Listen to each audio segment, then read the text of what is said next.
The cell breathes like an animal. Candle wax pools on stone, glossy and pale, the flame guttering whenever the wards hiss.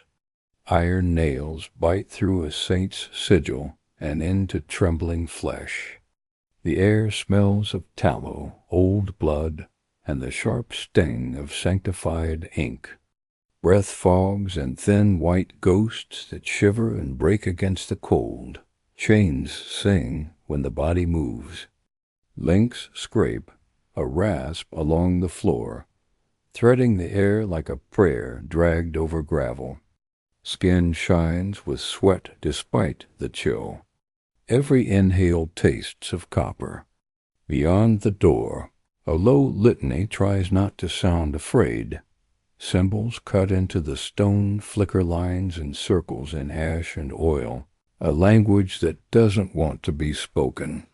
They glow, then dim, then glow again, as if testing their own courage. The candle leans toward them and recoils. The walls hum low and mean, as if the rock has learned to listen. Fingers tremble against the boards of the chair. Nails are purple at the beds, knuckles raw where rope and iron have eaten the skin. A fly lands and dies without a sound, as if even insects understand that names are being spoken here that should never be said.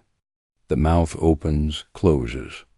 Teeth tap together like cold porcelain dot. This isn't a haunting that wandered in by accident. It's deliberate work. A demon forced into a living body, chained by wards and rites bound for use. The ones who choose this path believe a horror can be bent into a tool. They keep the host alive because a corpse can't be commanded. The word for it lives in the air like a weight. Binding, it presses on bone. It slides down the throat. It nests behind the eyes and smiles without lips. It's the click of a lock you cannot see, and the knowledge that the key was thrown away before you were born. Candles sweat. Wax threads down like slow-laid veins. The iron holds, but the wood beneath it groans, wanting to pull free. The chain at the ankle twitches. The ring anchored in the floor thuds once, twice. A heartbeat answering a second heartbeat that doesn't belong to you. Something old sniffs at the edges of the skin. It tests the temperature of the breath. It listens to the rattle in the chest and maps it like coastline. When it smiles, there's no mouth moving. Only the eyes, glazing then clearing, as though a stranger has fogged the skull with its own weather. Utility without mercy. A cage designed to constrain a will that does not accept walls. Orders layered like shackles. Pain and endurance enlisted to make the ring of symbols hold. The living frame becomes prison, conduit, and tool. Worse than death, because death is a door. This is a hallway with no end. Death gives silence. This teaches you to speak in a voice that isn't yours, counting your teeth, describing your fear back to you in a language you wish you didn't understand. The wards spit sparks like tiny meteors. Ash floats, not falling, held on a slow tide you can feel but cannot name. Your breath comes shallow. The air tastes wrong, as if it belonged to someone else, and you stayed too long. On the wall, a seated shadow doubles. A man, and a second shape seated inside him. You test the rope again, knowing it will not give. Fibers rub the skin raw in a ring that burns even when you hold still. The cold finds the bones of your wrists and nests there. The chair trembles, no, your legs know the floor. The world cannot decide what should shake first. Hands outside the circle, remain careful. Footsteps approach. A key turns. The door exhales. Robes whisper. Metal clasps tick together like teeth. A lantern enters, and the light licks every surface once, deciding what to bless and what to avoid. The ash line on the floor is a coastline no one crosses lightly. Words older than the city spill soft as dust. The air tightens. Pressure builds behind the eyes like a storm deciding where to break. Sound thins. Lines flare and hold. The lantern glass vibrates, a faint chime like frost singing. The tongue tastes iron, then dust, then something sweet that turns the stomach. This cage has no bars and no hinges, yet it holds. Right, intention, and fear pressed into flesh. A wall drawn with knives and prayers. A boundary that moves when you breathe, moves when the candle sighs, moves most when you remember your name. You try to say that name. The sound arrives late, like a runner entering a stadium after the race is finished. The syllables won't sit right in your mouth. They look at the floor, ashamed. Another sound follows. It wears your name correctly and sets it down just out of reach. The first shared breath is cold enough to hurt. Your lungs don't fill. They are filled. The chair doesn't hold you. It pins you the way a map pins an insect, orderly, precise, merciless. Fingers you cannot see leaf through your thoughts like pages in a book bound in a skin that feels familiar. From the hall, the litany falters and starts again. The lantern lowers. Metal stills. The room shrinks by a size, then another. The candle hisses like a snake that knows better than to strike, but cannot forget how. The word lines brighten to a winter sun no one asked for. The pain becomes a border. On one side, you. On the other side, a depth that watches back. The border slides with every breath. You feel it when the flame gutters. You feel it most when the other will leans and your spine tries to bow in two directions at once. The smell changes. Ozone, damp cellar, the faint rot of fruit. A taste of copper, then frost. Your jaw locks. Your heartbeat knocks on the door of your ribs. The thing behind your eyes answers the knock and opens. It steps inside your silhouette and fits. The voice you hear first is yours, saying a name you didn't know you knew. The second voice is wind over broken glass. The third is every voice you ever loved, answering from the wrong end of a long hallway. They overlap, then braid, then become a single thread tightening around your throat. Nails burn. The sigil under them brightens until the wood smokes. Tears sting but will not fall. The candle's flame breaks into 3 small flames, then returns to one. The chain grows heavy, as if it carries a memory it cannot put down.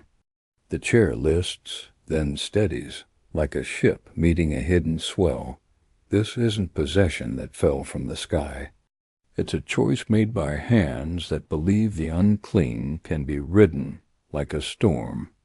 Commands layered, limits etched, obedience attempted. The design speaks through heat and weight.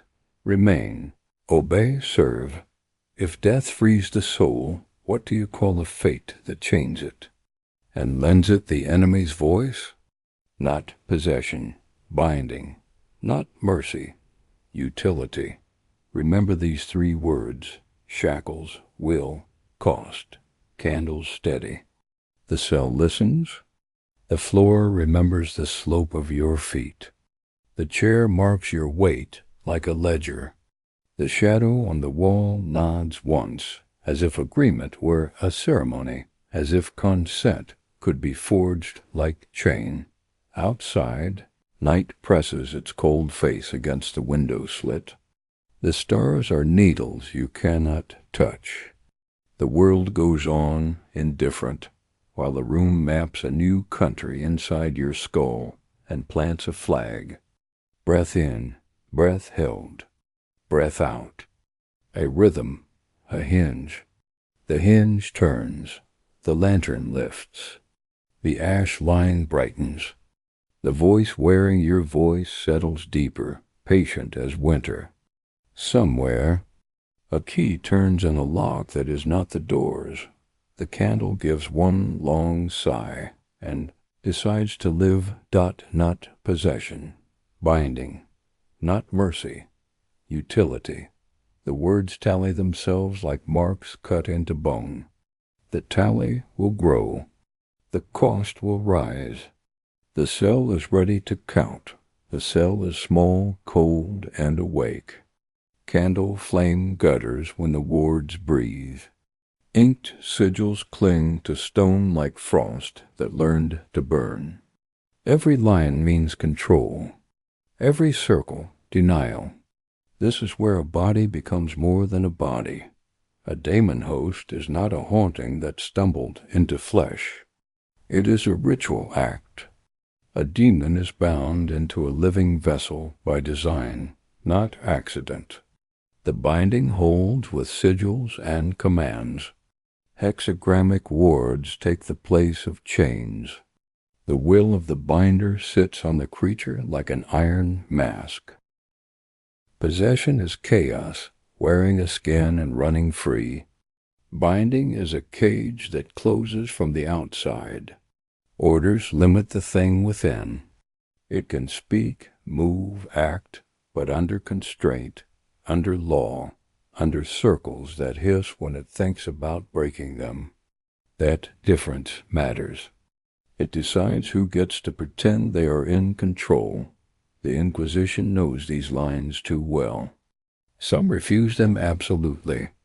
Others cross them and keep walking. Radical elements within the Ordo Malleus will sanction a binding if they believe the end justifies the horror. They treat damnation as a tool. They gamble that a demon can be forced to serve for an hour, for a task, for a war. Puritans call that heresy. For them, a Daemonhost is a crime that deserves fire. The act corrupts the wielder and condemns the host. It invites ruin into the Imperium's house and names it servant. In their eyes there is no clean use, no safe leash, no noble exception. Only a line that must hold or nothing holds at all. Chaos cult sorcerers need no debate. They bind because power answers when pain knocks. Their rites are mirrors with cracks in different places, but the shape is the same, a living soul hammered into a lock. A warped thing pressed through it like a key. Where the Inquisition writes commands, the cult writes worship. So the host remains alive. Not out of mercy, but because a living vessel can hear orders and feel pain. The wards burn brighter on warm blood. The sigils bite deeper on breathing skin. A dead container is quiet, unreliable, poor at obedience. A living one reacts. It resists. It tells the binder if the cage is slipping by screaming, "This is the promise laid on the table. Control." I imagine a demon's strength forced to a single purpose. Imagine that force turned against enemies who deserve it. Imagine the victory you could buy if you were willing to spend a soul. That is how the argument begins. It never ends where it begins. Open the canon, and the names step out of the smoke. Dan Abnett's Eisenhorn trilogy lays down the touchstones. Xenos, Malleus, Hereticus. In those pages, a Daemonhost is not a rumor or a metaphor. It stands in the room. It speaks. It bargains. It shows how a brilliant, principled mind can slide from refusal to reliance. Cherubael is the name that keeps returning, like a bell you thought was broken. First bound by Quixos, then later bound by Eisenhorn himself. It moves through that story like a black thread through cloth. The bindings change hands. The wards change shapes. The cost never stops collecting. Quixos is a warning shaped like a man. He is the radical who believed he could harness what should only be destroyed. The logic is familiar. Fight monsters with monsters. Win now, argue theology later. The ledger says otherwise. It always has. When Cherubael moves, you see who is moving whom. Eisenhor. In is not a cartoon villain. He is careful, wounded, brilliant. He wants to save lives. He wants order in a universe that hates order. The trilogy shows what happens when a mind like that decides the forbiddance might be necessary. It does not turn into triumph. It turns into weight. Those books are case studies, not distant fables. They show the mechanism and the moral gravity. They show how the wards flare, how the commands land, how the binder's certainty erodes one breath at a time. They show the human cost on both sides of the cage. They do it without sermon or comfort. Step back from the novels, and the pattern holds. Codex and commentary agree. Hexagrammic wards and sanctified sigils are the tools that make such binding possible. They are not promises. They are not shields that never break. They are the thinnest edge between order and ruin, ground to a knife and asked to stand against a storm. This is the context. These are the stakes. We are not exploring folklore.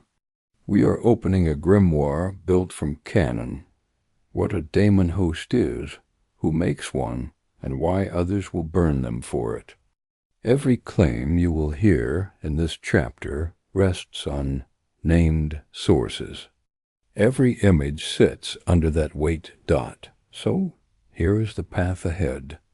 We will trace the ritual, the circles, the ink, the voice that commands. We will examine the schism inside the Inquisition, the Puritan spine and the radical hand. We will follow the infamous cases and hold on the moments where choice turns into chain. We will not look away when the cost arrives. We will return to the names that matter. Quixos, Eisenhorn, Cherubael, the binder, the judge, the thing that wears a human shape and smiles without lips. Each will show a facet of the same truth.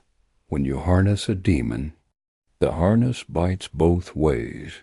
You will hear the difference between possession and binding repeated, because repetition in this context is survival.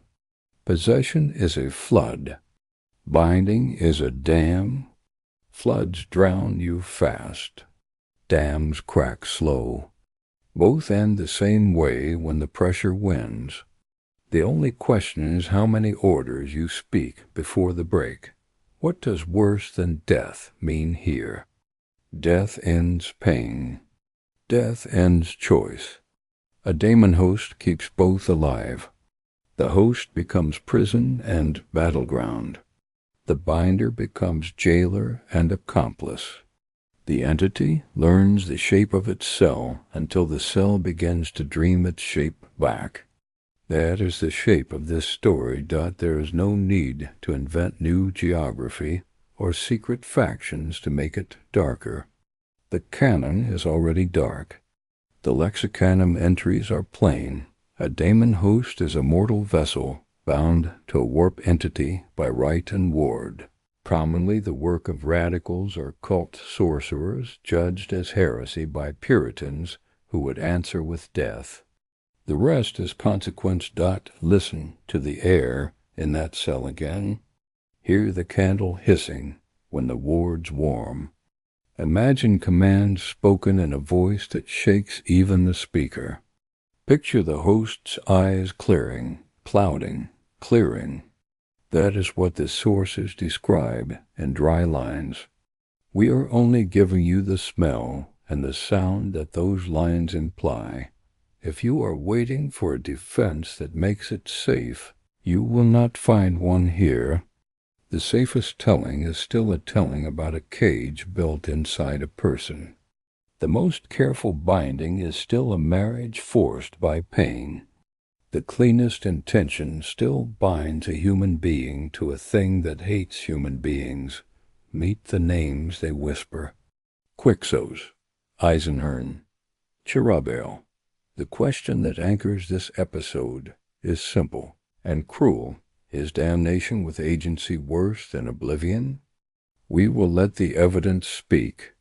We will walk the rites, watch the schism, and sit with the cases until the answer stops being abstract and starts feeling like a weight in the mouth.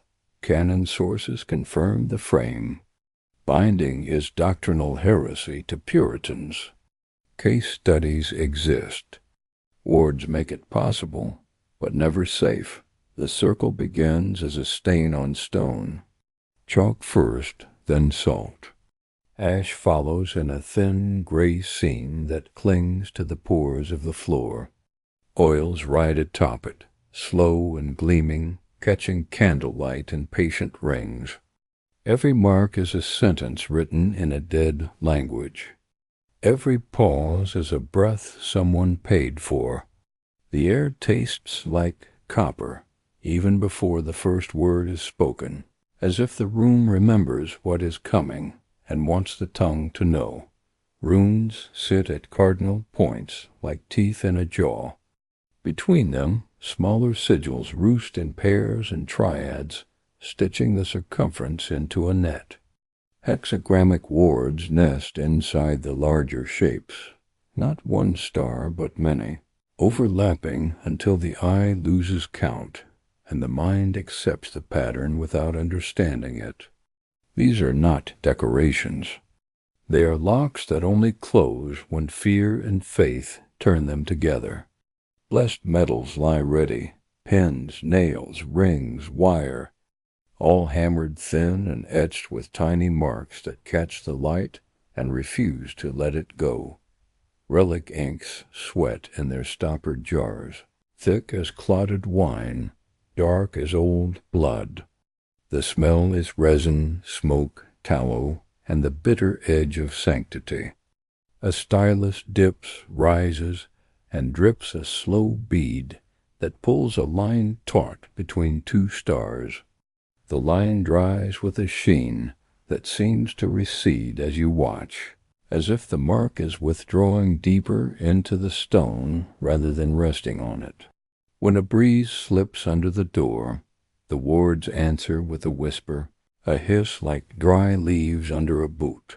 Of all the shapes, the hexagram sings the quietest. It folds intent along 6 edges and refuses to forget it. Where 2 lines cross, a point glows duller than a coal, but steadier. Where 6 meet, breath grows shallow without permission. Knuckles go white on the chalk, and the rune seems to take 1 step closer without moving at all. The words that follow do not shout. They settle. They weigh. They instruct. Possession is a flood that kicks the door and laughs at the hinges. Possession runs hot and fast, tearing through a voice to hear itself. It rides a body the way a storm rides a plain, wild, wasteful, short. Binding is different. Binding is a cage built around the storm and hammered shut while the wind holds its breath. In a Daemonhost, the intruder does not wear the mortal frame like a mask to be tossed aside. It is compelled, constrained, corralled by sigil and the commands of the will that drew the circle. It can reach, but not far. It can push, but not freely. Its every motion drags against a web that bites and tightens. That restraint is the reason this room exists. The doctrine written in colder books says demons must be destroyed, not harbored. Entire orders were shaped around that sentence. Yet there are minds and hands who see a weapon where others see only a wound. Radical Inquisitors will draw the circle and say the price is worth the blade it sharpens. Chaos Magi will draw it and call the price a tithe. Both believe the cage holds long enough. Both stake lives on that belief. The schism between them and those who will never cross that line is not a debate. It is a cut that never closes. The body at the center is not incidental. Living flesh answers. It resists, and in resisting it proves the locks are working. Wards are fed by breath, ink by heat, the star by the salt in sweat. Lest metal cools faster on skin than on stone, and the chill anchors the pattern. A dead vessel is quiet. It neither obeys nor defies. The ritual needs the opposite, a frame that can be commanded and punished, a voice that can be made to speak, a mind that can feel the collar tighten and draw it tighter by the reflex to live. The circle closes in stages. You can hear it if you listen. First comes the light sound, the tiny scrape of a stylus, the thin hush of dust describing arcs. Then the soft clicks, caps off, caps on, the bite of a nail through cloth that touches flesh and keeps going. After that, weight. Not the weight of bodies, but of meaning. The floor seems an inch thicker. The air lifts against the skin as if a storm is testing the walls with a palm. What enters when the last line meets itself is not a presence. It is a pressure the shape of a name. A hand hovers over salt and ash, then settles. Fingers spread like a compass opening. The mouth shapes syllables that don't fit mortal lungs comfortably. Between each word, a beat, not silence, but a held note. The breath of the room pockets and stalls. The candle flame leans toward the center, as if dragged. Tiny lines that were mere marks moments ago now frame a specific vacancy. The way scaffolding frames a space where something heavy will stand. Every hair on the forearms agrees that something heavy is arriving. The difference between possession and this discipline is a difference between panic and plan. Possession wants speed. It wants shock. It wants to throw the body hard enough that friends cannot recognize the shape that stumbles back. Binding wants leverage. It wants a series of gates that can be opened and closed deliberately. It wants a mouth that will form foreign syllables on command and stop when told. The entity that is pressed through this grammar does not arrive triumphant. It arrives measured, trimmed by the shape it is forced to wear, like a flame turned down with an iron key. None of that makes it safe. Words make a boundary. They are not a forgiveness. In practice, they require constant attention. The ink fades. The salt clumps.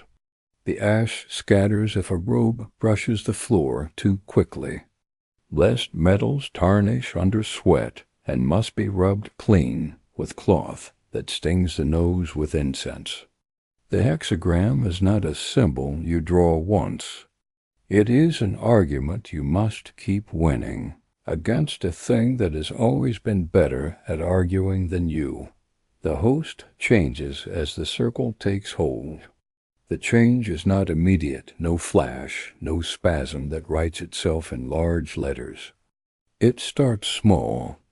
The skin grows glassy in patches as if thinned, the veins beneath wavering like ink dropped in water. Hair seems either too heavy or too light for the scalp that bears it. The tongue forgets its place and presses hard against the teeth. tasting iron, tasting wax, tasting old ink that was never swallowed. The spine becomes an antenna for whether no one else can feel. The first tremor is not a shiver. It is a misremembered command for stillness that does not land. There is pain, and it does not come in one flavor. Some of it is the clean burn of lines doing exactly what they were designed to do. Some is a grinding ache in the long bones, a pressure that tries to be weight and sound at once. Some is the thin, tearing sting of nails driven through wood and into the symbol underneath, anchoring flesh to meaning.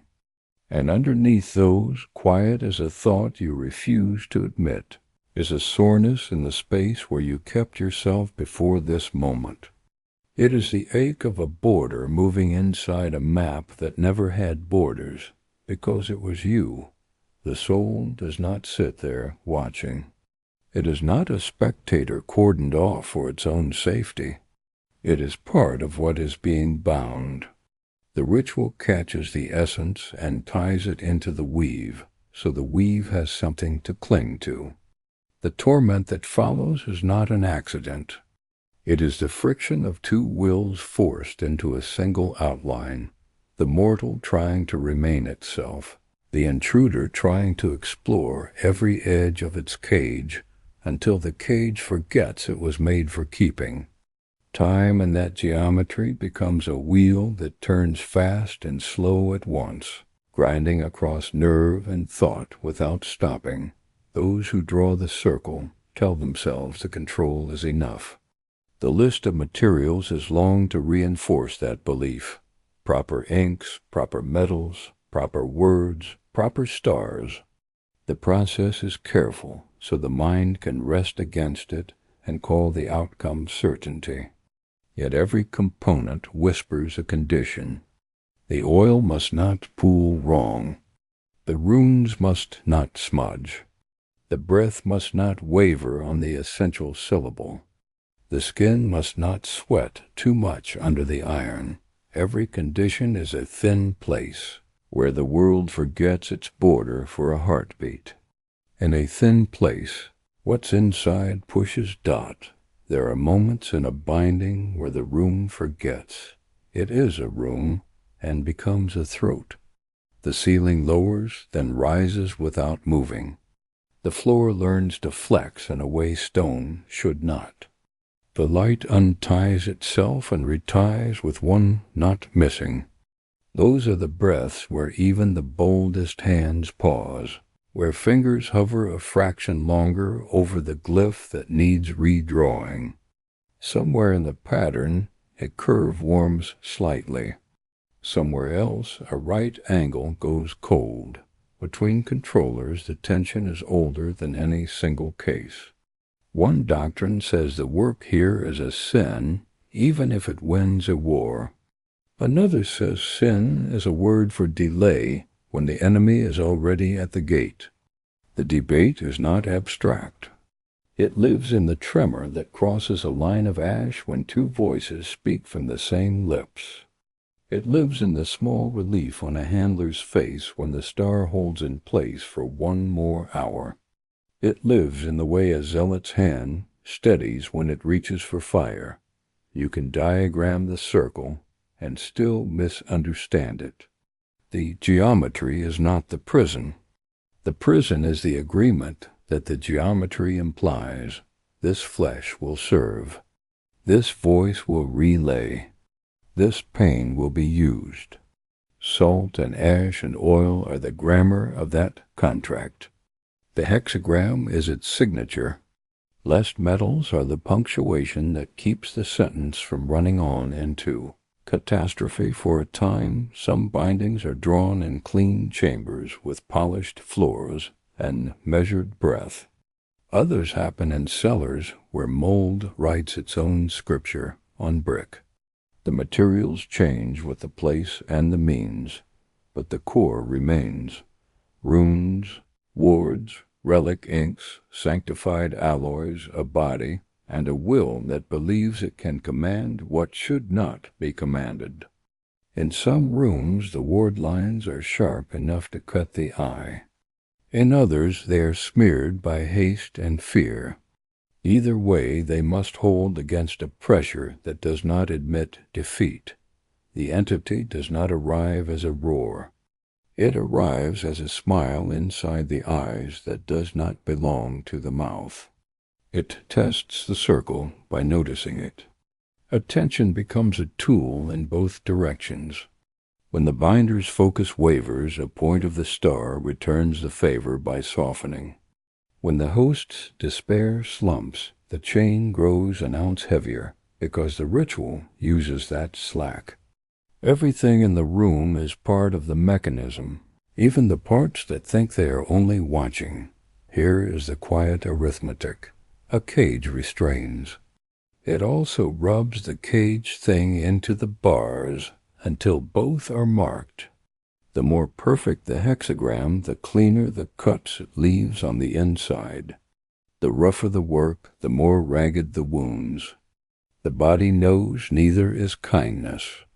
It learns to brace for the moment the lines flare and for the interval after when they dim, because both are pain written in different hands. You can hear the distinction between binding and writing in the way footsteps sound when the bound host stands. In possession, motion is hungry, messy, almost proud in its waste. In binding, motion is precise, as if each joint has been told how far it may travel and warned about what will happen if it oversteps. The voice is similar. It speaks as though it has a ruler under the tongue, measuring each word for compliance. The cadence is wrong for a human throat, even when the pitch is perfect. What is done to the soul is not a single strike.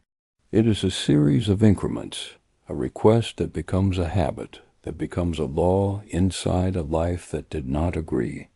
Torment here is not theatrical. It is structural.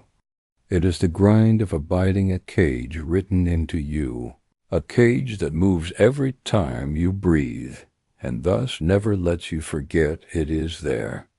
Sleep, when it comes, is a drop into a well whose water is the same metal the nails are made of. There are always moments when the circle seems to relax. The candles burn straighter. The taste of copper recedes. The inked lines stop pulsing. Those are the most dangerous minutes, because hands loosen then, and vigilance is a muscle that tires. The thing inside knows this better than the binder does. It learned patience long before the first star was drawn on the first piece of stone. The pattern can be perfect and still fail. The voice can refuse to tremble and still miss the weight a syllable needs.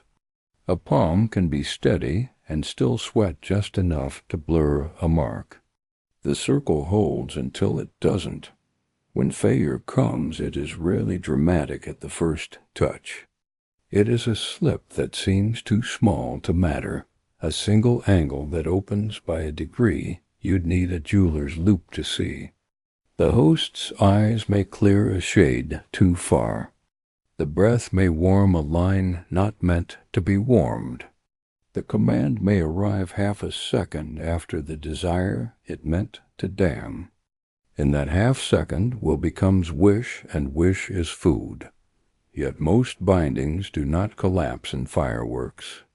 They stagger, restabilize, and stagger again. Each stagger takes something with it, a memory that won't return cleanly, a tone of voice that won't come when called, a sensation that used to mean safe, now meaning hungry. Piece by piece, the person learns to live around holes. Piece by piece, the cage learns which bars bend and which bite.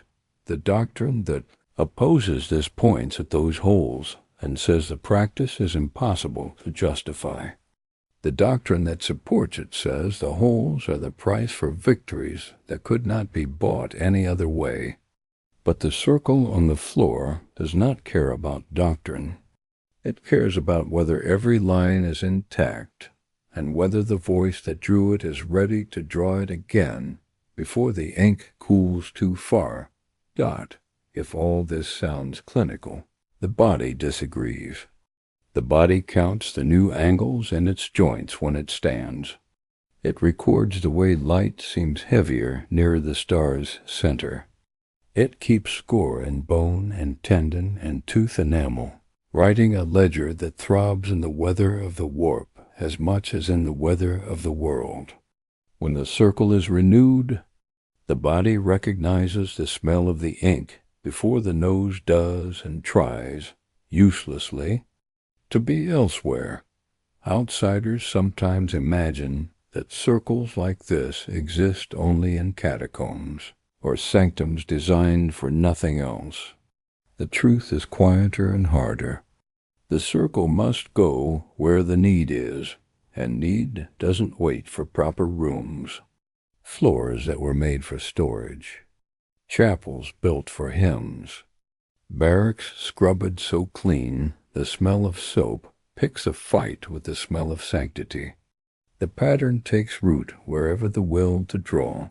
It is stronger than the will to look away. Across sources, the consequences repeat with minor variations. Bodies warp, not always grotesquely, not always visibly, but always meaningfully. A shoulder rises a fraction higher than its pair when the star brightens. The left hand wants to curl when a certain name is said. Eyes refuse to meet mirrors for longer than a heartbeat. Souls knot. The knot tightens when orders arrive and loosens when pain does, and the knot does not care that this is the opposite of what ought to be true. Torment is not a spike. It is a current you learn not to notice until someone switches it off and you fall down in the new silence. If you stand close to a working circle long enough, the rest of the world starts to feel like a circle with worse lighting. Always bend. Roads incline against the map. Rooms at right angles sit wrong on the tongue. The geometry of the ritual sends echoes out into the ordinary. The echoes come back faint but constant, reminding the mind that shapes have meanings, and some meanings will hang a man's life on whether the line is straight. Why do it at all? The answer is always the same, spoken softly by those who are sure and bluntly by those who are tired, because some foes will not fall to anything else we can carry, because the weapon is there waiting to be turned on the enemy instead of us, because the circle is a technology, and technologies are neutral, and only the hands that use them earn praise or blame, because the war has too many fronts and too few saints. Set that answer next to the truth the circle whispers. While it is being drawn, nothing here is neutral. Ink remembers. Metal learns. Flesh keeps score. The star that closes today will open a little differently tomorrow, because both the maker and the made are altered by what passed between them. Each ritual becomes part of the next ritual by residue alone. Even the ash knows dot, so the mechanics of binding are not just lists and shapes. They are the habits of a room and the habits of a hand. They are the patience to redraw a line for the 6th time because the breath stuttered on the 5th. They are the refusal to let triumph loosen the grip when the host screams and the star holds. They are the decision to stop before the line thins to nothing, and the decision to proceed when the cost is a life that will remain alive only in the strictest sense. The difference from possession matters because it changes the rhythm of suffering and the geometry of risk. It makes possible what could not be done otherwise. It also makes inevitable a slow kind of damage that triumph loves to pretend is minor.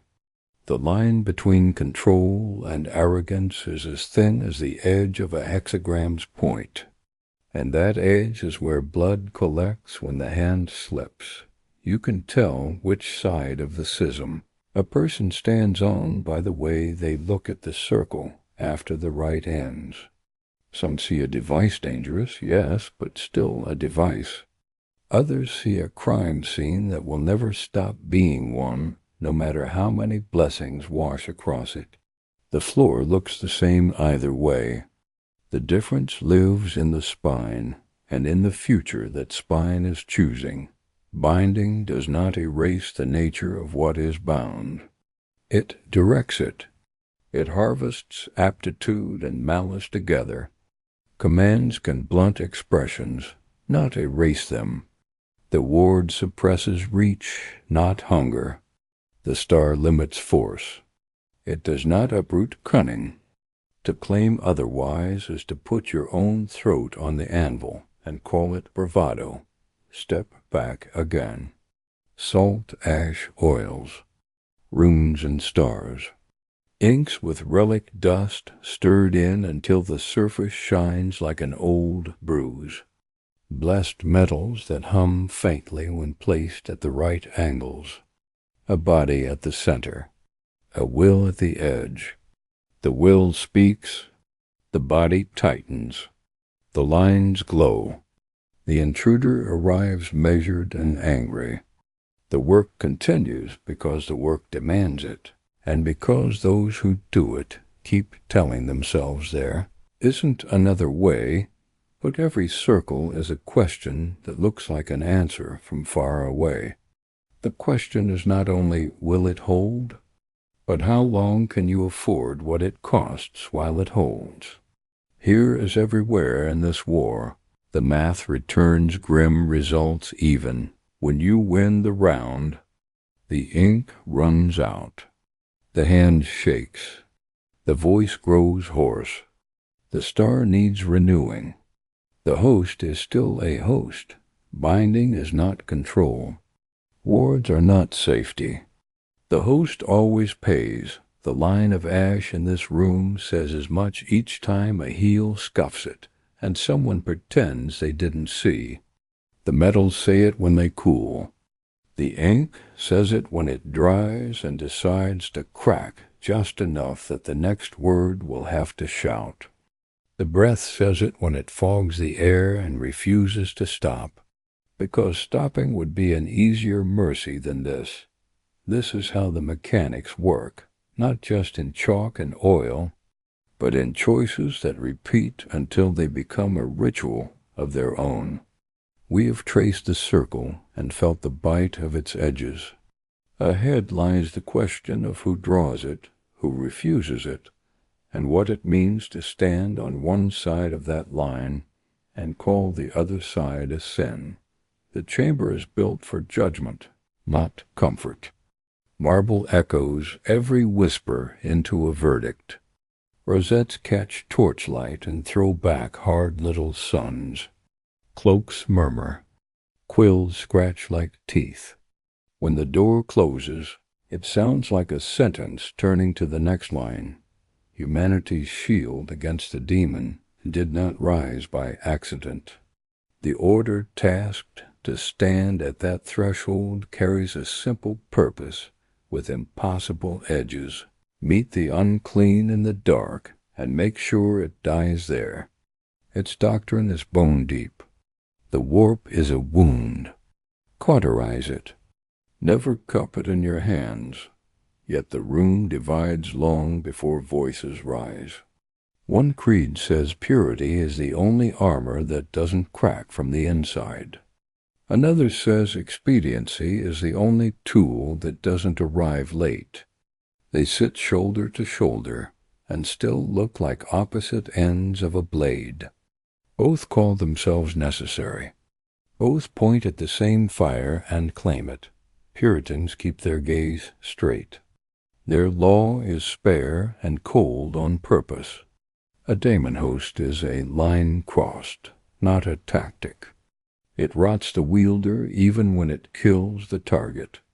Employ one, and you announce that your oath meant less than your fear. The penalty for that is not censure made of paper.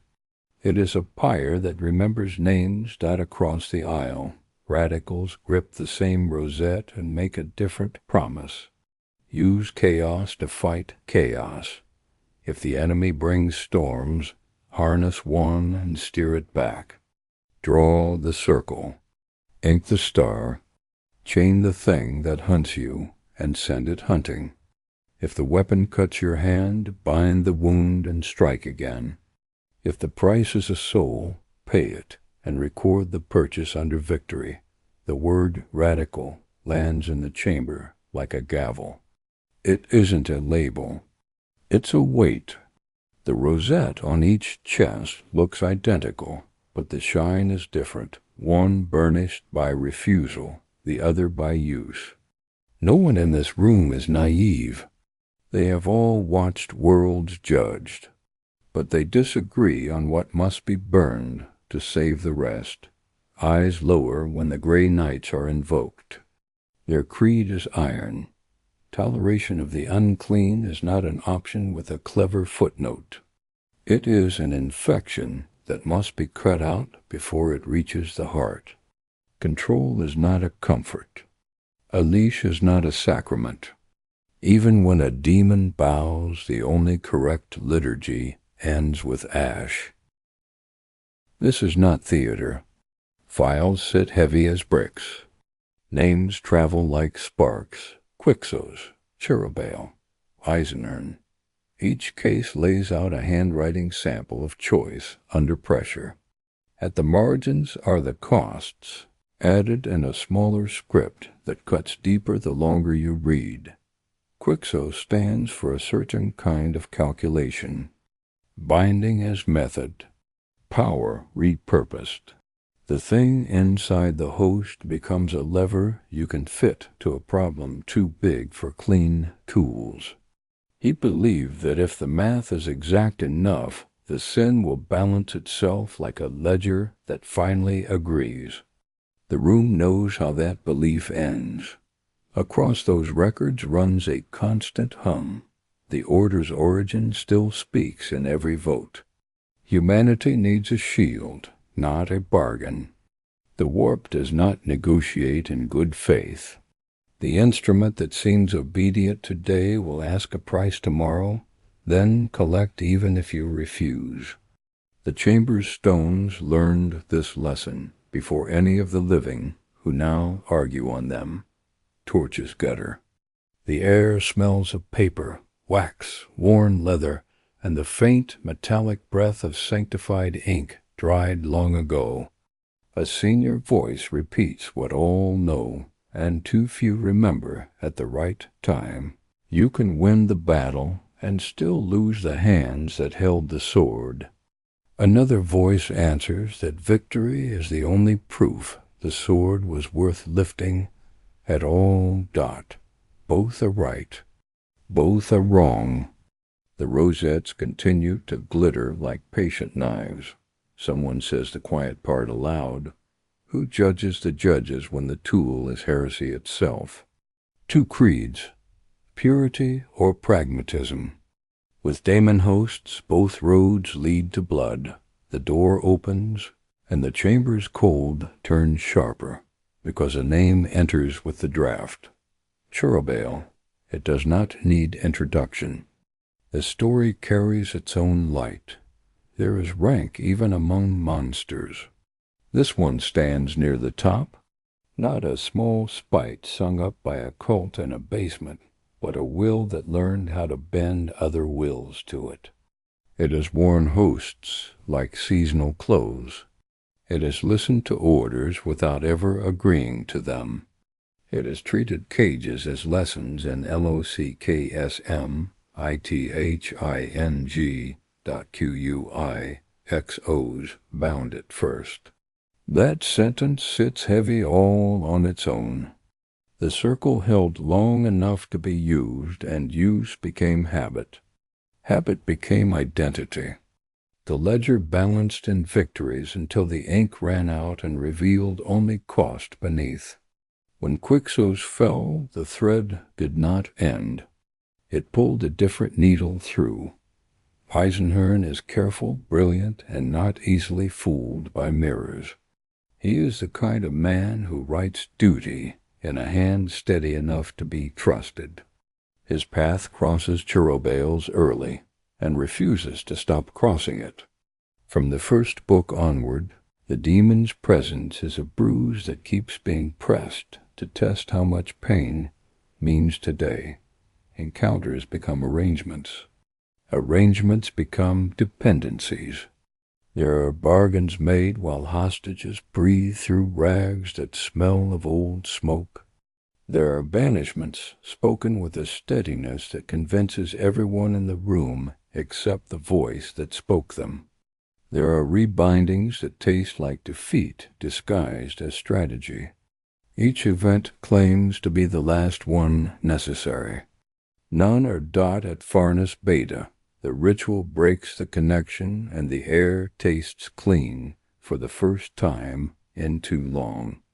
Relief is a muscle that doesn't know how to relax without shaking. The circle is swept. The star is cleaned. The ward lines fade like bruises finally leaving skin.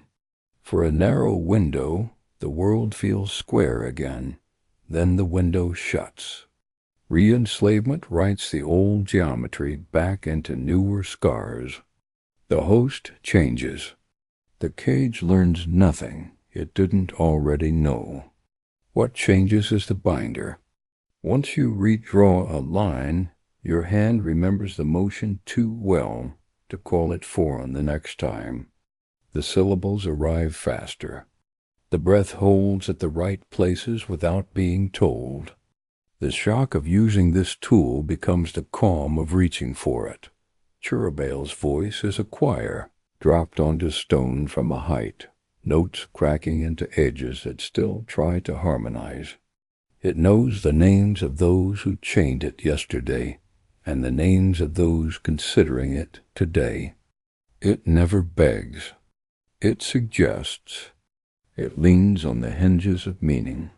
It asks if you want to save a life right now instead of 10 lives later, and if you say yes, it offers you a method that requires only a small change in principle and a larger change in who you will be afterward. The wards answer its patience with smoke that tastes like coins. Each flare is a promise that this will hold if you hold. Each dimming is a reminder that even stone remembers being sand. There is nothing theatrical in the way the room suffers during these dialogues. Books stay closed. Chains stay still. The pain lives behind the eyes of the man who believes he is still only considering his options. Manipulation is not always a lie. The demon describes true outcomes. People will die if you don't act. People may live if you do. The part that isn't said is the accumulation of the smallest changes in you, recorded faithfully by the shape in your chest that measures hunger and calls it resolve. It does not land as corruption in a single blow. It arrives as a series of reasonable steps whose sum has no reason left in it. From that first contact in the early files, Eisenhorn's trajectory bends degree by degree. He justifies. Then he explains. Then he stops explaining because the results look like explanations made of bodies no longer falling. Those near him see the bend before he does. The demon sees it sooner. It nudges, never pushing so hard that the shove is felt. It makes itself useful, then essential, then familiar. And finally, it becomes the place the mind goes when the world grows too. Complicated for clean answers, the edges of those encounters are polished by repetition. Hostage bargains that promise this will end with no further debt when the trade is done. Banishments that sound like endings and function like intermissions. Rebindings that each claim the title, last with a straight face and steady hands. The ledger keeps being closed and reopened until the ink smears across the knuckles that try to turn the page. When Cherubael speaks Eisenhorn's name, it lands like a memory he hasn't had yet. That is the trick you learn only after standing too close for too long. The creature does not only tempt, it frames. It takes the picture you already want to see innocents saved, threats removed, order restored, and it draws a single line through the middle that requires you to tilt your head a little to keep admiring it. You tilt, the line tightens. The picture becomes easier to love and harder to escape. There are records where the host is discarded like a shell when a purpose is met. There are others where the shell is kept alive because suffering makes a better lock than steel. In either case, the destruction is not a question of if but when. The bound frame warps under pressure, even when it does not burst. The eyes learn to look away from mirrors. The hands begin to hold tools as if they weigh less than they should, because a part of the weight has moved somewhere that nerves can't report. Every success purchased this way bears a stamp. It is small at first, then darker, then raised so high you can feel it through the page. Eisenhorn does not miss the mark. He studies it with the steadiness of a man who cannot afford to blink.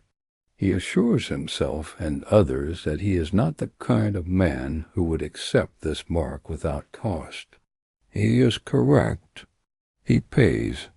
The problem is that the coin is him. Those watching from the pure side of the aisle take no joy in being right. They do not want another example to frighten novices. They want a world where these choices are unnecessary. But the war keeps replacing the board faster than anyone can clear it. The lesson keeps arriving whether invited or not. You can fight the warp on your feet and still find it teaching your bones. A new mathematics when you lie down dot in the files. A pattern emerges as clearly as any rune on a floor. Cherubael is not a weapon. He is a direction.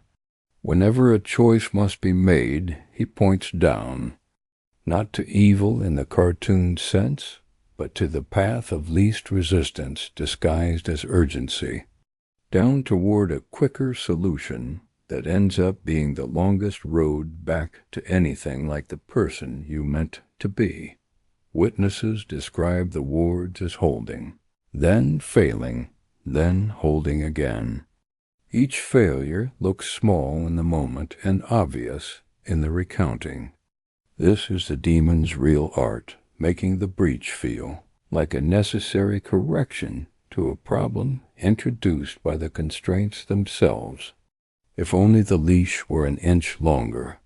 If only the binder trusted the tool the way the tool deserves. If only we were all a little braver. The idea that bravery equals further concession is persuasive in hard hours. The files do not mock the people who believed it. They record the times it worked. They record the greater number of times it didn't. They record the slope of a man who is brilliant enough to graph his decline and still cannot stop it, because the graph itself has become a weapon, pointed at his doubts. There is a case where a world ends screaming because the circle held until it didn't. There is another where city survives because a leash yanked a monster at the right second. Both sit on the same shelf. The chamber does not weigh them equally when judging souls. Results alone are not. Exoneration when the method unthreads the law you swore to defend. Eisenhorn's moral toll does not arrive as a public collapse. It comes in private rooms in the way his eyes move when a solution offers itself too quickly. It comes in the nights where silence buzzes like a ward about to light. It comes in the thinness of the lines between him and the men he argues against. He notices each thin place and steps over it anyway, because the alternative in that hour is worse. Then a year later he cannot name what exactly changed, only that it has. If a mind as sharp as his can be steered, what chance does anyone else have? The answer is not hopelessness. It is caution written in a hand too large to ignore. The direction Cherubael represents is subtle, until it isn't. It lets you keep your face and your tone while changing where you plant your feet. It makes you comfortable where you should be cold. It makes you efficient where you should be slow. It makes you tired enough to accept help from an enemy whose help is a chain dot in councils and corridors. The schism widens on this very point. Purity's argument is not prissy. It is practical. If the warp teaches by contact, then the fewer contacts, the better. Pragmatism's argument is not craven. It is immediate. If the foe is at the gate, then the tool that works is the tool you use. Both pretend not to hear the blade sharpening between them. On paper, the Grey Knights remain where they began. There is no tolerance curve to plot with them. Even controlled is a lie to their ears, because control implies a partnership at some level, and partnerships have a way of becoming sympathies when time grows tight. Their refusal is a North Star. It does not move to flatter storms dot back in the files. Names return like motifs in a harsh music. Cherubael arrives, departs, returns. Hosts burn. Hosts live and wish they hadn't. Cities survive and change shape in ways only the people who cannot sleep can tell. The rosettes glint and do not answer the simplest question. How much of this damage counts as victory, and how much is the groundwork for next year's loss? Eisenhorn keeps writing. He does not hide from the account. He does not crown himself hero or martyr. He records. That is its own kind of courage, and its own kind of damning. Read the pages in order, and you watch a man grind away the ridges of his certainties until the page lies flat. Flat pages are easier to stack. They are also easier to burn. When the demon speaks last in a room, the silence that follows is thin. It stretches across rows of records and pretends to be rest. In that quiet, the circle feels like an idea rather than a device. The nerves stop humming. The hand strays toward the stylus without meaning to. The room remembers being square. The mind forgets the price for just long enough to say yes again. 2 creeds. 2 costs. 1 war that doesn't care what you choose, only that you feed it dot. There will always be another council chamber, another file stamped urgent, another host with eyes that learned a new way to look at doors. The names will change. The choice won't. Purity will say no. Pragmatism will say not yet. The demon will say your name and wait. Cherubael is patient. That is the most frightening fact of all. He doesn't need you to fall today. He only needs you to lean. And once you lean, gravity finishes the work. Cherubael isn't a weapon. He's a direction. And it's always down. The soul learns the shape of the cage first. Not by sight, but by pressure. A tightness under the ribs that has no organ to explain it. A drag on every breath as if the air must pass through another mouth before it reaches yours. You remain present, but not alone. The body becomes a corridor. Footsteps pass along it in both directions, and one set never belongs to you. Sources agree on the verdict, even when they disagree on the method. The host is condemned to serve as the prison. The demon does not stand behind you. It stands through you. When it speaks, your lungs pay. When it looks, your eyes blur at the edges like glass melting and remembering it was sand. Torment is not a showy pain. It is the slow grind of being used from the inside until the walls that define you begin to bow. Strength comes early, and it lies. The frame tightens as if it has finally learned how to use every fiber. Joints click into unfamiliar ranges. Veins rise like cords. You lift what should not be lifted and tell yourself this power belongs to you because it lives in your muscles. Then you reach for something without moving your hands, and it arrives. A candle tumbles across the table toward your palm. A stone skitters nervously as if it has learned to hear commands. Power answers, and the moment you enjoy the answer, the cage smiles. Heat answers too. A wick flares without flame touching it. Sweat beads and vanishes on a cheek as if licked away by air. You feel the room tilt a degree when anger rises, and the bowl on the far shelf trembles, although nothing touched it. Reality does not break. It sags where the weight leans. When the binding is tight, the sags are small and costly. When the binding is lazy or craven, the sags become folds you fall into without knowing. Some signs are obvious, others obscene. Ink painted on skin crawls backward, redrawing prayers into curses, and then back again as if the words are arguing. Teeth click, murmur, and finally whisper liturgy in reverse while the lips remain still. Gravity bends around the tongue when two voices try to exit the same mouth. The sound arrives too heavy for the ear that hears it. These are not tricks. They are the stress marks of a world being asked to host an argument it cannot resolve.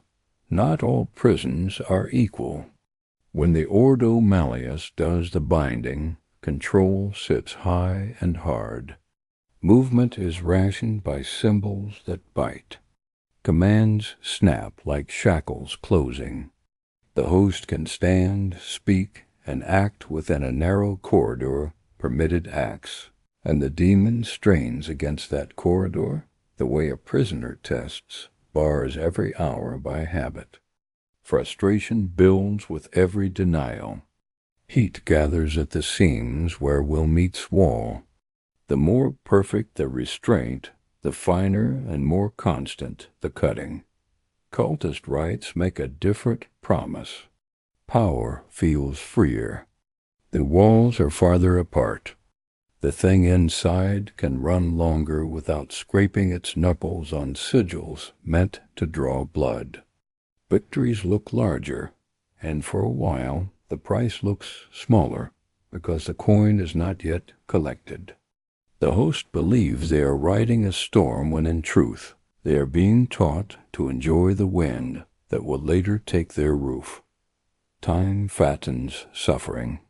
Early hours make a person a container. Later hours make them a container that has learned to anticipate spills. Sleep turns into a place where gravity runs sideways. Eating becomes a negotiation with a second appetite that's never yours.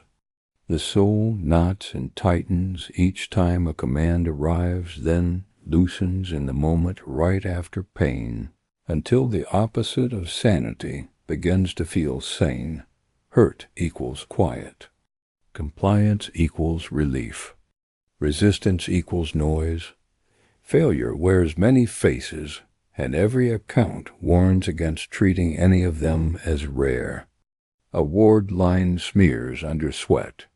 A nail cools enough to stop singing its little note of obedience.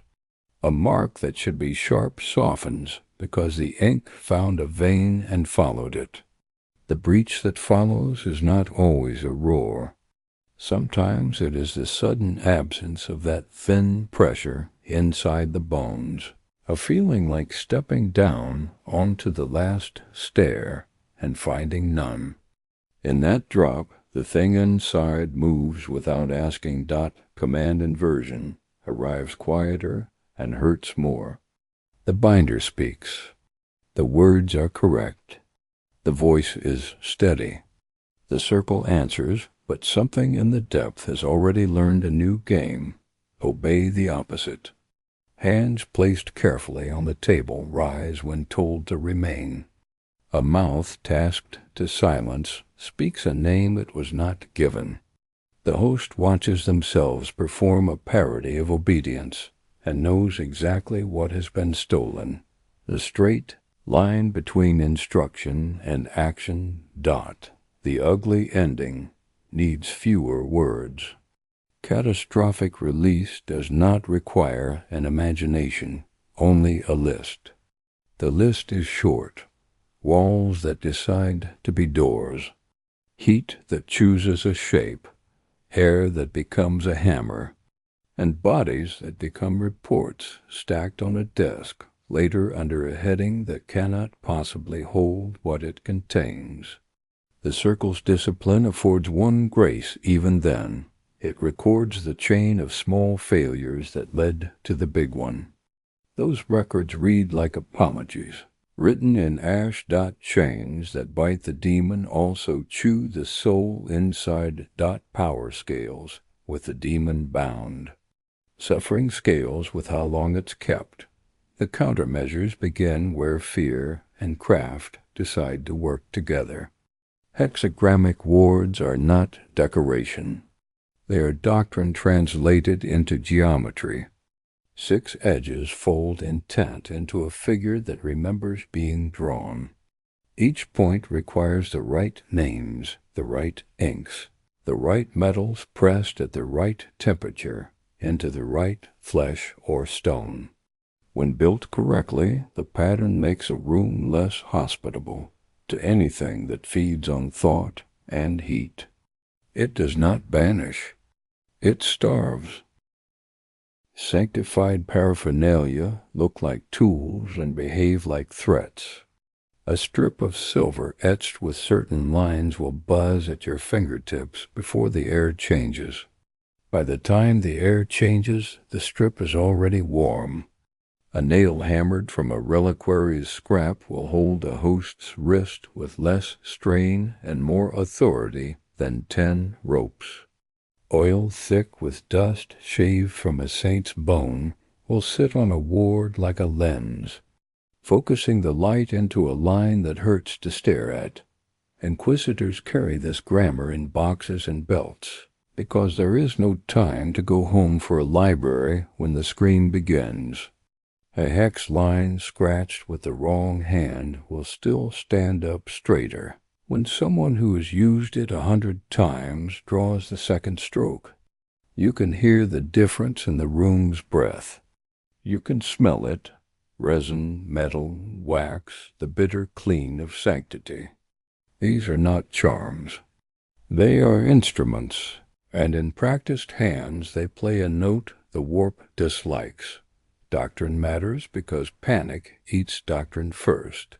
The Ordo Malleus teaches a simple sequence and repeats it until even nightmares remember the order. Faith, sanctity, instrument. Faith is not sentiment.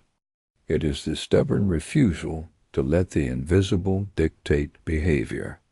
Sanctity is not theater. It is the chemical change in things set aside for clean purpose. Instruments are not talismans. They are prepared leverage, the canon that throws spite back along the path it rode in, the daemon hammer that breaks will where muscle would only bruise it. There is a larger map of opponents who have made demon fighting their craft rather than their occasional crisis. The Exorcist chapter stands there with the ease of a name spoken 1,000 times. Their specialization is not an accident, and their reputation is not a rumor. When they enter a room like the one we left, the temperature shifts before the door shuts. Their presence says the same sentence every tool in their kit says. You may be old, but we have been studying your temperature long enough to predict your weather. Silver-etched sigils flare when they are supposed to flare and hurt when they are supposed to hurt. Wax sigils drip in slow comets that freeze when a voice arrives at the correct syllable. A litany spoken through clenched teeth steadies a shaking hand, not because words are magic, but because words knit the mind back into a shape that remembers its job. Where the circle once tried to host two wills, the counter-circle insists on a choir. There is a lineage to this practice that does not begin in rumor and does not end in one codex. Demon hunting is not improvisation. It is a formalized branch of imperial war. The manuals do not pretend the enemy will tire of being itself. They teach the geometry. They teach the physics of belief and the chemistry of oils that learn to sting the wrong kind of fire. They describe the posture of a room that has been prepared and the posture of a person who must hold the line when a prepared room is not available. None of this turns risk into safety. It turns panic into procedure. It buys time when time is the only currency left. For every story where the wards held and the host slept, there is another where the ward lines flared bright enough to light a city block and still failed because a hand slipped, or because two words were reversed by a tongue that shook, or because the candle died at the worst second for a reason no one will ever find. Tools do not change what the enemy is. They change how long you can remain yourself in front of it. Picture the work at its best. Silver lines burn steady as noon. The relic oil sits still as glass. The circle hums low, the kind of tone that stops a thought from fraying at the edges. The canon does not thunder. It insists. The hammer rises and falls like a metronome for a heartbeat that must not stumble. The host's eyes clear. The room exhales. Outside the corridor smells of sweat and incense and old leather. Someone laughs once too loud and then stops, ashamed and relieved. Then picture the same work with one lapse. A sigil placed a hair's width too far from the seam. A relic pin set at the wrong angle. An inquisitor who did not sleep last night and reaches for a word like a cup in the dark and finds a knife instead. All the tools burn as they should, and one mistake writes a massacre quick enough to make the light look complicit, even with every relic burning. A single lapse writes a massacre. Wards are tools, not absolution. They buy minutes, not mercy. And so the calculus stays cruel. You hold the unclean in place with shapes that learned how to be strict. You carry faith like a blade held flat to the palm, hidden, ready, the last thing you let go of. You borrow the weight of relics to help your hands remember what they are supposed to do. You call on orders that have trained for this since before your grandparents had names. And still some rooms end in ash that tells no stories. What remains is the choice to keep learning the shape of this enemy and the shape of yourself. To redraft the hexagram until your arm trembles. To clear the wax and polish the metals and memorize the litanies until you can speak them backward and in your sleep. To insist that the host is not a statistic to be managed, but a human being whose suffering is evidence that your shape is holding, for now, You could walk away from the study and call the war someone else's job. You won't, not if you have stood in a circle closed by the right hands and watched a life step back from the edge because the line held this time. Not if you have stood in a corridor outside a failed room and counted the cost into a cloth that used to be a cloak. Either way, the lesson bites. The work is never finished, and the finish line is a rumored dot. You can smell the difference between a chamber prepared by amateurs and one prepared by believers in their craft. The first smells like hope and fear. The second smells like oil, ash, metal, paper, and a decision that has survived enough nights to be called knowledge. On a good night, that knowledge makes a line glow where no light should be, and the thing behind the eyes that is not the host pauses long enough for everyone to live. On a bad night, the line doesn't glow and the pause never comes. The tools lie where they fell, and the room writes its report in a language no one gets to read twice in both cases. Someone wipes the ink from a stylus and begins again on a cleaner floor. The tribunal chamber smells of wax, old parchment and cold iron, cloaks brush stone. Rosettes glint like knives laid out for inspection. A seal stamped in black sits on the bench, heavy as a threat, and when it is lifted, the air tightens as if the room itself is holding its breath.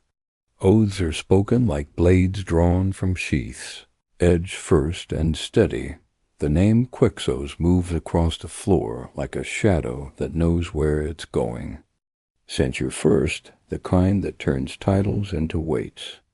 Then the sentence that ends questions and begins precedent.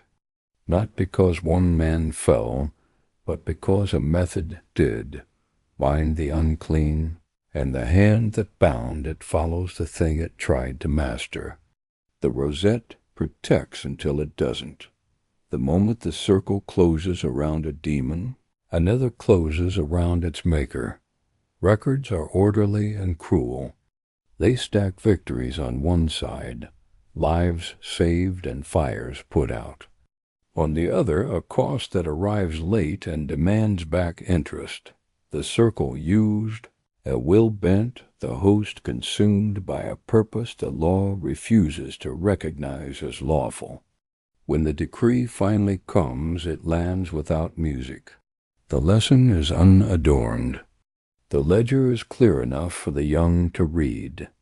Heresy cloaked as necessity earns. The same fire as any other kind. This is not a story told once and put away. The fallout spreads in slow ripples through the Ordos, Puritan and Radical staring across a line that grows deeper, even as they pretend the floor is level. Committees whisper into clenched hands. Letters carry words that would be treason anywhere else, but here they are policy looking for a place to live. Friendships turn brittle. Each vote feels like a clean cut made with a dull blade. Across the same pages, another name writes itself between the lines and refuses to leave. Eisenhorn, not a fool, not a glory chaser, a careful man in a crooked world, forced to choose between rules that arrive late and threats that arrive on time. His inquiries rake sparks from the stone and light corridors no one wanted to see. Enter Ordo's tension blooms like frost, beautiful at a glance, deadly up close. The price of using a demon is not only personal, it becomes political, a tax collected in suspicion, isolation, and the slow erosion of trust that turns allies into auditors. Tribunals sealed with black wax do not whisper. They grind. Witnesses speak in voices that learned to carry weight without breaking. On the rails before the bench, iron holds the wrists steady, as much to reassure the room has to restrain the accused. Verdicts land like hammers on bone, exact and final. They are meant to do more than punish. They are meant to teach. The lesson is heat. Another name waits behind every door here, even when not spoken. The warriors who refuse euphemism. The stance of the demon hunters does not bend for convenience. Bound or free, a demon is a demon. Control is a word people use when they want to be forgiven ahead of the act. A leash does not make a wolf into a dog. It makes a wound around a throat. Their doctrine is a road with no turnoffs. Walk it or walk away. Secrecy is not a vice here. It is policy. The wider Imperium does not learn these details. It learns a cleaner story. Villainies halted, heresies burned, order restored. The knowledge itself is handled like a weapon that might misfire if shown the wrong light. Files vanish into vaults that eat noise. Names become initials, then numbers, then dust. What the people do not know cannot seduce them. What the adepts do not publish cannot be used to justify the next sin. Over all of it hangs the question that sounds like a mercy and cuts like a trap. What punishment fits a crime committed to save mankind? The room answers with flame, because flame is both law and symbol. It cauterizes the wound and the hand that made it. It says there are some tools that cannot be held without leaving fingerprints. You will spend the rest of your life trying to sand away. Precedent is clear. Bind a demon. Bind your fate to a pyre. The rosettes dim when the torches gutter, and the bench is just a table again. But the lesson walks out with everyone who leaves. Files are heavier on the way back to the shelf than they were on the way in. The door shuts. The echo follows down the hall like a second footstep that never belonged to you. And what comes next is not mercy, but measured dot. It is easy to call possession the purest horror, the self shoved aside, a stranger wearing your face and laughing at your friends. Loss of control is a kind of death that leaves the body standing. Yet it burns fast. It rips, it rages, it ends. The aftermath is ash and grief and a body that either breathes or doesn't. The line is brutal and visible. Industrialized damnation is something else. Call it demonculaba, and you name the shape without needing to draw it. It is not one crime. It is a factory for crimes, a system that turns living things into means. Where possession is a storm, this is whether you can predict and never escape. It retools flesh for somebody else's harvest and calls the harvest birth. If there is a pit below hell, it is paved with that logic. Then there is the bound thing that looks almost like hope if you squint while tired, the Daemonhost. It wears a human outline and answers to human orders sometimes. It can stand between a city and a scream and make the scream turn back. It can pay out power in a steady stream instead of a flash flood. But the cost never ends when the task ends. The host is not merely a victim or a shell. The host is the prison, and the walls know they are made of a soul. Death ends suffering. This repurposes it. A corpse cannot suffer. A Daemonhost is engineered to. You can hold the ledger in your hands. On one page, corpses, silent, complete, past tense. On the other, living prisons that sing with borrowed thunder. They lift stones without touching them. They speak in two directions at once and make gravity hesitate. They burn with heat that did not begin as fire. They obey until they don't. The ink on the second page never dries. It smears across the fingers that try to turn it. Variability is not a comfort. The outcome depends on what you choose to chain. A small malice makes a small ruin when the seams split. A deep will, old and cunning, turns the same seams into fractures that do not stop at the floor. The example all the files return to is the one everyone knows by name without wanting to say it. A prince among the unclean, chained and used, always learning, always leaning. Constrained potential is still potential, and potential is patient. Failure costs are not line items. They are neighborhoods. A breach rarely kills in a straight line. It folds a room into a shape no carpenter planned. It finds children before soldiers, because children do not know how to stop looking at bright things. It teaches a street to echo wrong. It leaves a silence in a stairwell that even the victors walk around for years. Civilization is a thin platform laid over deep water. When the bound thing kicks, boards go missing you didn't know you were standing on. The worst part is not the deaths. That sentence is ugly but true. The worst part is the argument the practice makes for itself. Among necessary evils, this one explains itself better than the rest. It shows you lives saved on a string, and only later do you notice that string loops back around your neck. It teaches you to agree, and when you agree, you become the lesson it will use on someone else. The comparison some prefer is math. Possession loses the self in a moment. Bioheresy loses the species in installments. Binding loses both in a rhythm. You can tap your foot until you forget what song you started with. This kind of arithmetic flatters the mind. It promises that if you count carefully enough, you can spend sin like coin and end up solvent. The ledger disagrees, and it does not need a sermon to do so. It needs only time. You want a clean line between tool and betrayal. There isn't one. A corpse cannot betray you. A Daemonhost can and will.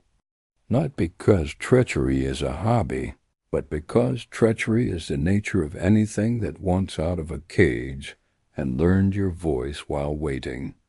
It will learn your timing, your temper, your moments of kindness, and your moments of haste.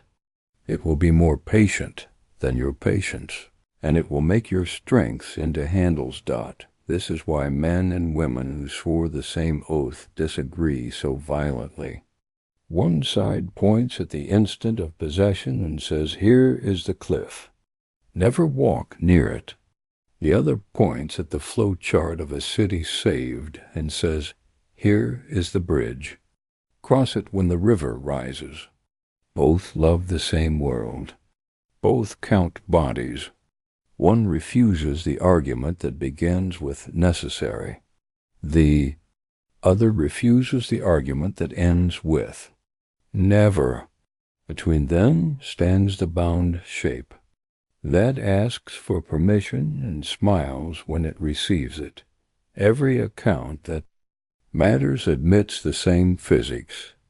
The longer you keep a monster in a small space, the more the space begins to smell like the monster.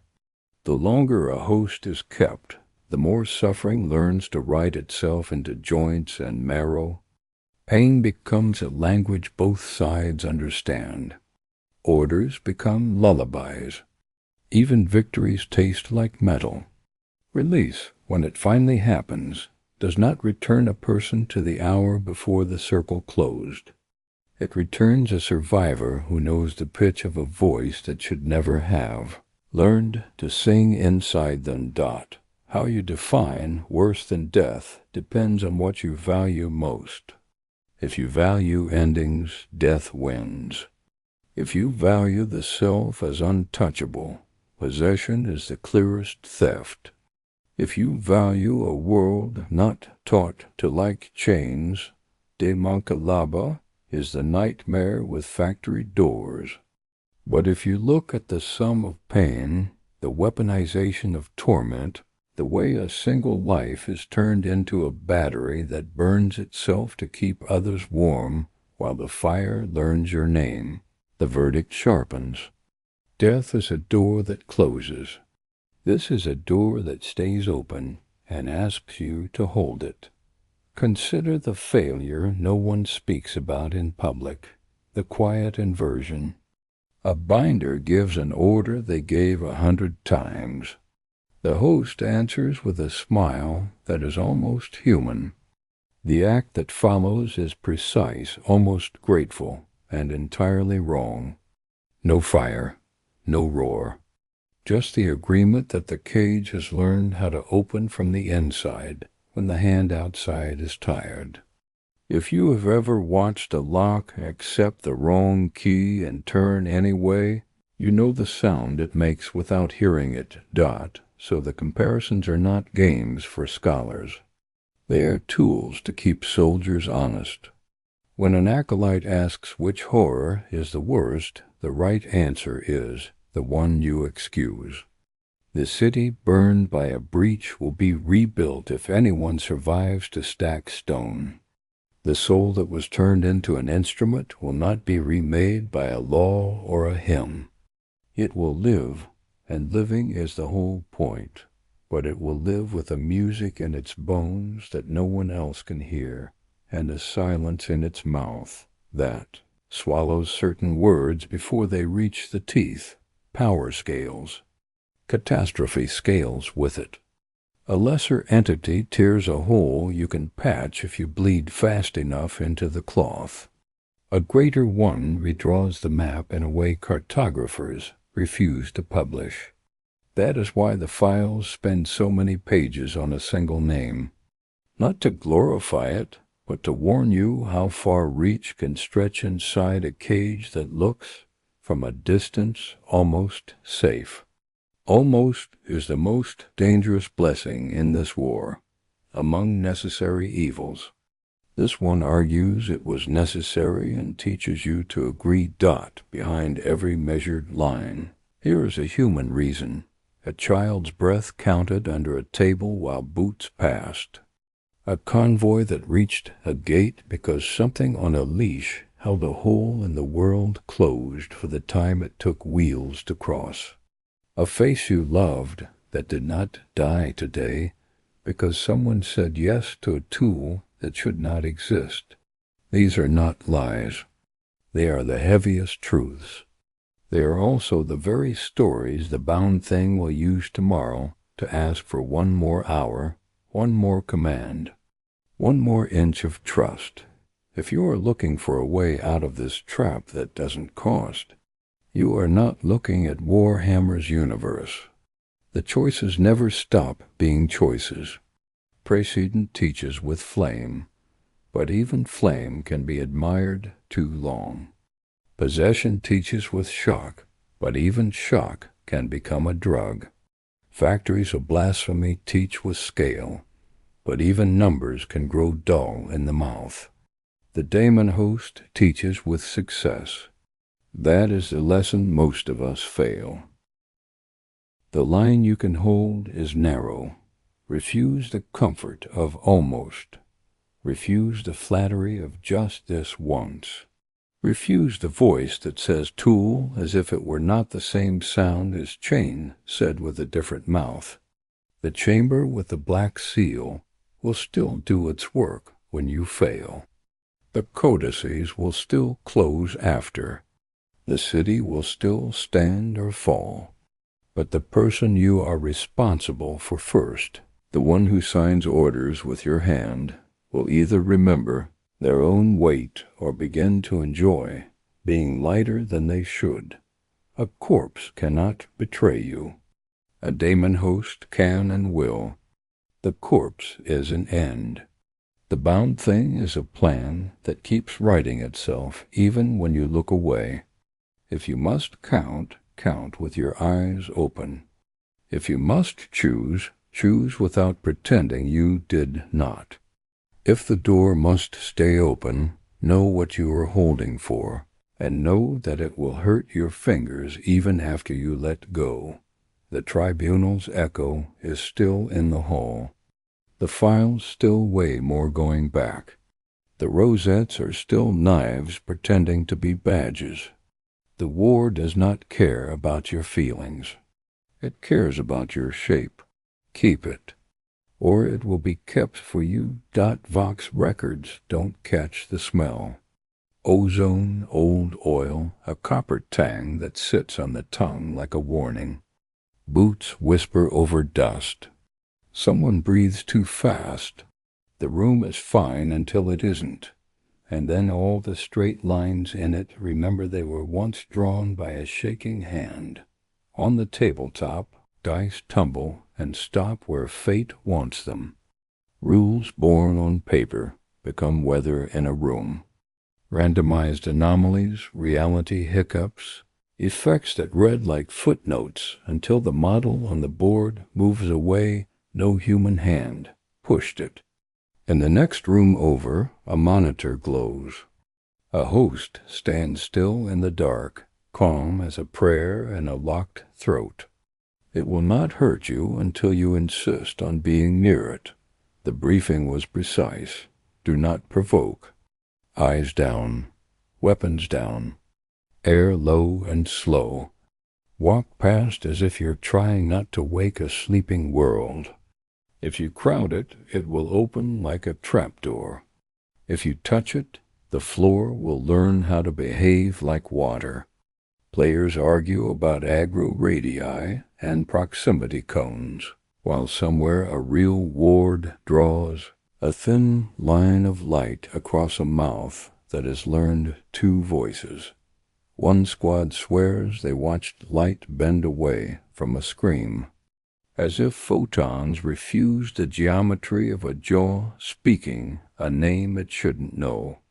Another lobs a strange echo-vox, claiming a voice came from inside the servo-skull, not through it. The audio clip is grainy and boring until it isn't. It cracks once like a tooth. Everyone hears their own name in the noise. No one says so.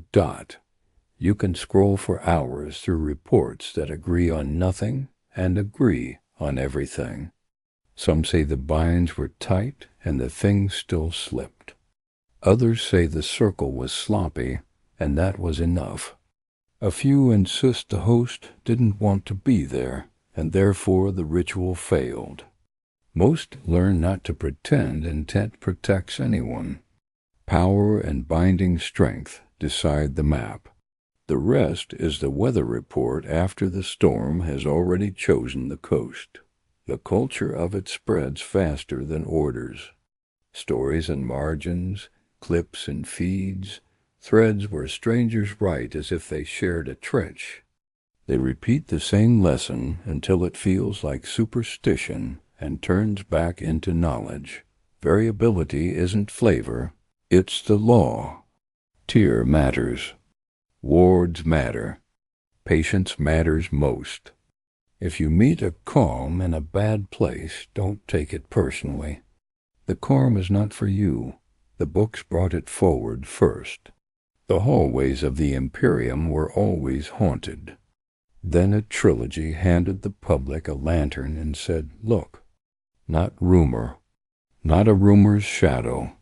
Here's the thing with a name that will teach you how your name can change shape in your mouth. The story made the shape familiar, and familiarity is dangerous. It makes you think you understand something because you recognize it. After action vox, condensed to one clean line. Ward integrity failed. Voice came from inside the skull. Light bent away from the mouth. No one writes the shaking hands into the transcript. No one writes the smell into the log. The evidence sits there anyway, humming.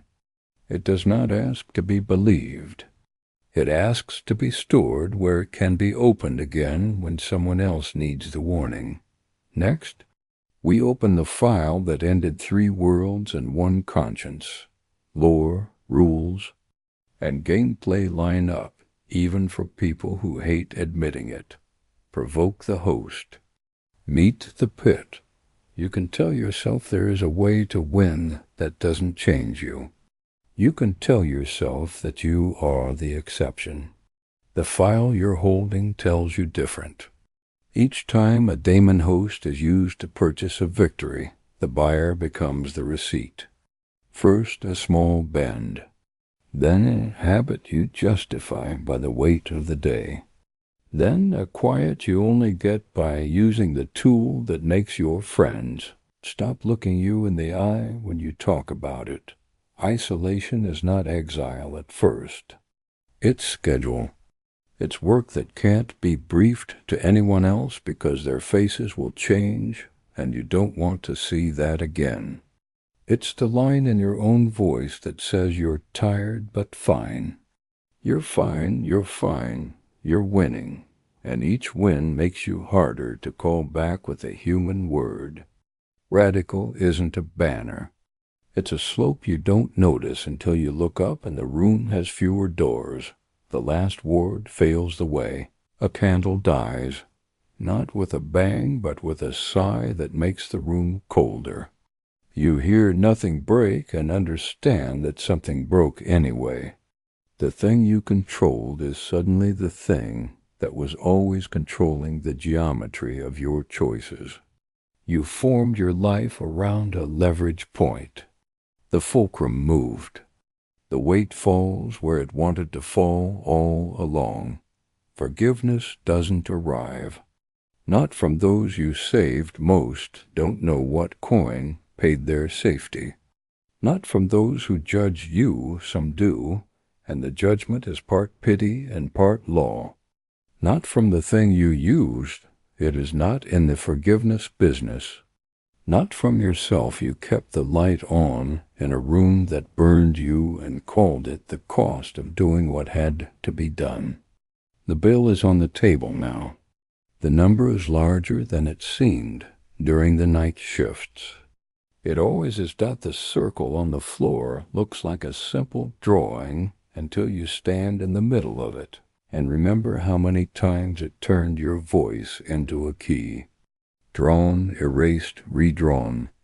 Each pass wrote another notch into the soul of the person holding the chalk. That person is you. It is hard to know when you stopped calling it theft and started calling it craft. Harder to admit that the distinction was the lie the whole time. Why worse than death? Death ends a life. It stops the pain and lays down the tool. It closes the ledger on a page with a full stop. This doesn't. The host's soul is not released. It is conscripted and punished for its usefulness. The malice bound to it does not diminish. It strains and sharpens, and the one who chose this method becomes something they swore to hunt. Not in flesh, but in habit. Someone who can only solve problems by letting the wrong thing whisper the procedure. Look again at the room after the work is over. The circle is burned nearly to smooth ash. A single iron nail lies on its side, still warm, rolling a fraction and stopping as if listening. Moonlight through a narrow slit touches the metal just long enough to catch your eye and make you think about how heat leaves a thing slowly when there is no wind. Everything else is ordinary. That is the worst part. The ordinary survived what you did here. It will shelter your next excuse. In the archives. There's one case we didn't dare read aloud. Until now, death ends a life. A Daemonhost ends many slowly. Go back to the cell. The candle burns low enough to remind you that wax is just a story about fuel. The floor remembers shoes that paced until the lines warmed. The chain on the ring at the center makes no sound unless you look at it too long. The voice behind the eyes is quiet tonight. That is not a favor. That is attention. The file says what the story already taught you. The most forbidden weapon is one that answers back. You do not pull its trigger. You negotiate with it. You explain your need, and it agrees. It keeps the bill with care. When you are done, it does not close the account. That is not how it survives. It survives by teaching you how to open the account again tomorrow without calling the act. By its true name, in the 41st millennium, mercy is a rumor. But some fates make even rumors sound kind. If you want a full Cherubael dossier or a Radical versus Puritan deep dive with citations, say bind the circle in the comments.